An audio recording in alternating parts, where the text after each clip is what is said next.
रेल्वेमधील चोरी करणारी आंतरराज्यीय टोळी अटकेत 40 लाखांचे 288 ग्रॅम सोने हिरेजडित दागिने जप्त. पुणे लोहमार्ग पोलिसांचे मोठे यश. रेल्वे प्रवाशांना लक्ष्य करून चोरी करणाऱ्या आंतरराज्य टोळीला पुणे लोहमार्ग पोलिसांनी अटक करत मोठे यश मिळवले आहे.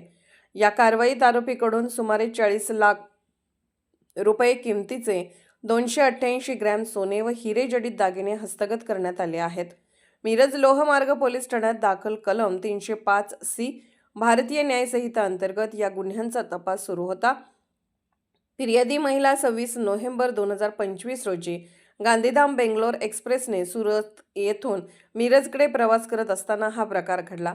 सकाळी गाडी मिरज रेल्वे स्टेशनच्या यार्डमध्ये येत असताना दरवाजाजवळ उभ्या असलेल्या 5 अनोळखी पुरुषांनी मदतीचा बहाणा करून फिर्यादीच्या बॅगा हाताळल्या.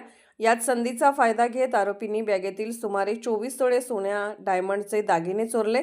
या घटनेचा तपास पोलीस अधीक्षक लोहमार्गसह अश्विनी सानप यांच्या मार्गदर्शनाखाली मिरज लोहमार्ग पोलीस ठाणे व पुणे लोहमार्ग स्थानिक गुन्हे शाखेने केला. तांत्रिक विश्लेषण व गोपनीय माहितीच्या आधारे आरोपी हरियाणा येथील आंतरराज्य टोळी असल्याचे निष्पन्न झाले.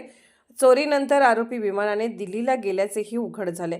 दिल्ली विमानतळ प्राधिकरण व दिल्ली क्राईम ब्रँचच्या मदतीने आरोपींना दिल्ली विमानतळावर ताब्यात घेऊन मिरज येथे अटक करण्यात आली. न्यायालयाने त्यांना 9 दिवसांची पोलीस कोठडी सुनावली. कोठडी दरम्यान दोन्ही गुन्ह्यातील एकूण 288 ग्रॅम सोन्याचे दागिने जप्त करण्यात आले. दरम्यान प्रवाशांनी अनोळखी व्यक्तीवर विश्वास ठेवू नये व आपली बॅग कोणालाही देऊ नये असे आवाहन पोलिसांनी केले आहे.